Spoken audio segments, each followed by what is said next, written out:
के दिन 7 बेलपत्री डालकर जो नंदीश्वर भगवान अर्थात जो शंकर जी के शिवलिंग के सामने नंदी होता है, उस नंदी के चरण पर गंगा का जल चढ़ाकर बेलपत्री शिव पर समर्पित कर देता है, उसके घर में रुपया रुकना चालू हो।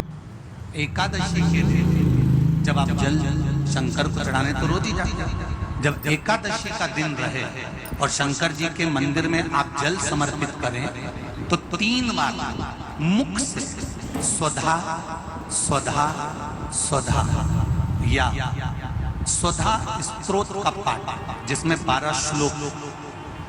अगर स्वधा स्तोत्र नहीं पढ़ सकते तो 3 बार मुख से क्या बोलना है, जम के बोलो जरा, स्वधा स्वधा स्वधा। पीछे धा है, हा नहीं तो तुम स्वाहा स्वाहा स्वाहा का। पीछे क्या है, धा।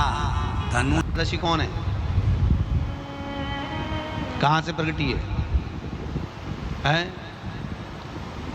माया? नहीं, एकादशी है कौन, क्यों इसकी इतनी प्रधानता है, क्यों इसकी पुण्यता है? ऐसा क्या है एकादशी में जो इसकी पुण्यता मानी जाए? कौन है ये जो भगवान नारायण तक एकादशी का व्रत करते हैं? सुभद्रा जी को भगवान जगन्नाथ ने, जगदीश ने एकादशी का व्रत कराया था। बद्रीनारायण भगवान को माता लक्ष्मी ने एकादशी का व्रत कराया था। क्यों? चंद्रायण एकादशी व्रत की माता। एकादशी है कौन? तो कहा जिसको व्रत करने पर भगवान नारायण भी जिसका व्रत करते हो, भगवान माता लक्ष्मी जिसका व्रत करती हो, वो एकादशी है कौन? तो शास्त्र वर्णन करता है महाराज, स्कंद पुराण का सुंदर चातुर्मास्य खंड के अंतर्गत वर्णन आया है महाराज। एक बार भगवान विष्णु आनंद में विराजमान थे, पद्मावती और माता लक्ष्मी दोनों उनके पास में विराजी हुई थी, दोनों बैठी। भगवान लक्ष्मी और पद्मावती दोनों बैठी, एक सिर के पास, एक चरण के पास। कुछ समय बाद वहीं पर ब्रह्मदेव का आगमन हुआ और ब्रह्मा जी आगमन पाकर भगवान नारायण पद्मावती से लगकर उठे और उठकर लक्ष्मी की ओर झुके। झुकने पर इन तीनों के समागम से भगवान नारायण के हृदय चित्त से एक कन्या प्रकट हो गई। उस कन्या का नाम एका था। क्या नाम था? एका। अब 10 उसके गुण इतने प्रबल थे, वो 10 गुण उसके बड़े प्रबल थे कि वो एका जिसको निहारती थी उसको संपदावान बना देती थी, जिसको देख लेती थी उसके जीवन में वो आनंद की अनुभूतियां करा देती थी। एका जिस मार्ग से जाती थी उस मार्ग के द्वार खोल देती थी। एका का पुण्य इतना पुण्य प्रखर। पद्मावती और लक्ष्मी ने कहा, महाराज ये बेटी आपके द्वारा निर्मित हुई है, इसका कन्यादान करना चाहिए। हमारे यहाँ हिंदू धर्म में रीति है, जिस दिन कन्यादान करा जाता है उस दिन व्रत रखा जाता है।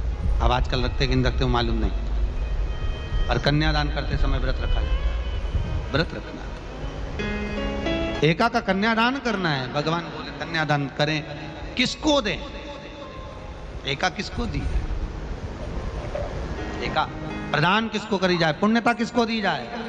भगवान नारायण ने उसी समय लक्ष्मी और पद्मा से पूछा, तुम बताओ। पद्मा लक्ष्मी दोनों एका से पूछी, एका बताओ इसका पुण्य, हम आपका हस्त कमल आपको प्रदान किसको करें, हम किसको दें? एका कहती है पिताजी, भगवान से कहती है नाथ कृपा करिएगा, मेरे को अगर प्रदान करना चाहती हो, अगर मुझे देना चाहते हो तो एक काम करो, एक काम करो। यदि आप देना चाहते हो तो भगवान एक काम, माता ने कहा कि पिताजी अगर कुछ देना चाहते हो तो ऐसी कृपा करो, संसार के मनुष्य अगर मृत्यु लोक में आकर के अंदर 2 एकादशी का भी पुण्य भाग अगर ग्रहण करते हैं तो ये एका उनकी होती है और वैकुंठ का राह खोल देती है।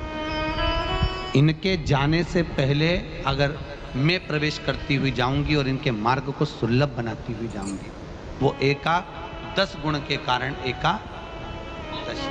और मेरा निवेदन मेरी जीजियों से, मेरे जीजाओं से, बेटियों से, बेटाओं से, चंद्रशेखर महादेव की कथा चल रही है, चंद्रमौलेश्वर महादेव की शिव महापुराण की कथा चल रही है। आप सबसे एक निवेदन करना चाहूँगा, जितने भी शिव भक्त यहाँ कथा श्रवण करने के लिए आ रहे हैं, जितने भी शिव भक्त, आप सबसे निवेदन करूँ कि प्रयास करो, प्रयास करो।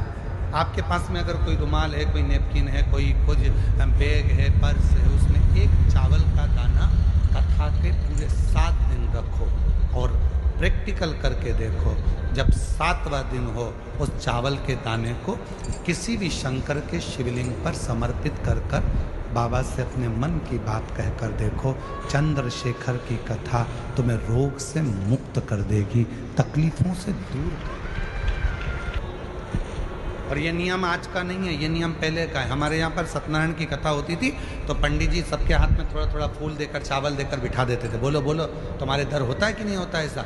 जब कथा होती थी 2-4 दाना चावल का दे देते थे, बैठ जाओ कथा सुनने के लिए, हाथ में चावल पकड़ा देते थे, कथा पूरी होती थी। बोलो बोलो, तुम्हारे इधर होता है कि नहीं होता है ऐसा?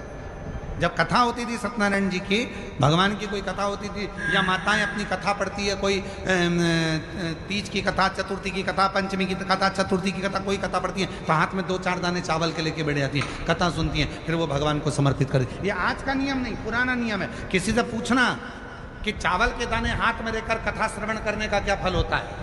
हाथ में चावल का एक दाना भी अगर हमारे भीतर होता है और हम उस कथा को श्रवण करने के बाद वो दाना समर्पित करते हैं, उसका फल क्या होता है? मतलब है चावल का एक दाना मतलब आरोग्यता प्रदान करना, चंद्र का भाव। हे शिव, हम आपको बहुत कुछ नहीं दे सकते, एक चावल का दाना हमारे जीवन का एक अंश मात्र है महाराज, एक अंश।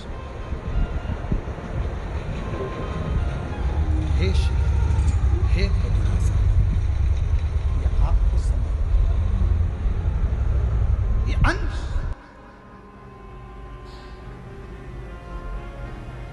एक अंश। गेहूं वापिस गेहूं को जन्म दे देता है, चना वापिस चने को जन्म दे देता है। गेहूं के भी 2 हिस्से हो जाते हैं, चने के भी 2 हिस्से हो जाते हैं, सोयाबीन सोयाबीन को जन्म दे देता है, 2 हिस्से हो जाते हैं। मसूर मसूर को जन्म दे देती है, 2 हिस्से हो जाते हैं। पर चावल का एक दाना जिसके 2 हिस्से, 2 फड़ कभी नहीं होते, और वो चावल का दाना चावल को जन्म नहीं देता, वापिस अंकुरित नहीं होता, वो एक बार अंकुरित हो जाता है, फिर दूसरी बार अंकुरित वही चावल का दाना नहीं होता। गेहूं का दाना फिर अंकुरित होगा, सोयाबीन फिर अंकुरित होगा, चना फिर अंकुरित होगा, परंतु जो चावल का दाना है वो 2 फड़ में नहीं टूटता, वो अंकुरित वापिस नहीं होता। वो चावल का दाना एक बार शिव का हो गया, मतलब 2 भागों में नहीं बटा है। हे शिव, मैं एकाकार तेरे चरणों में हूँ, मैं फिर संसार सागर में तेरा होकर आया था, तेरा रहना चाहता हूँ, संसार सागर में अंकुरित नहीं होना चाहता, पूर्ण तेरा हो जाऊं, तुझ पर आश्रित हो जाऊं, तुझ पर समर्पित हो जाऊं। वो चावल का दाना हमें औषधि तक प्रदान करता।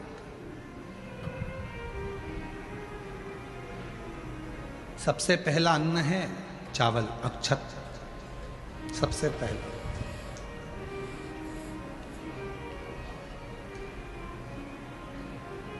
सबसे पहला अगर कोई अन्न है तो वो अक्षत है, सबसे पहला।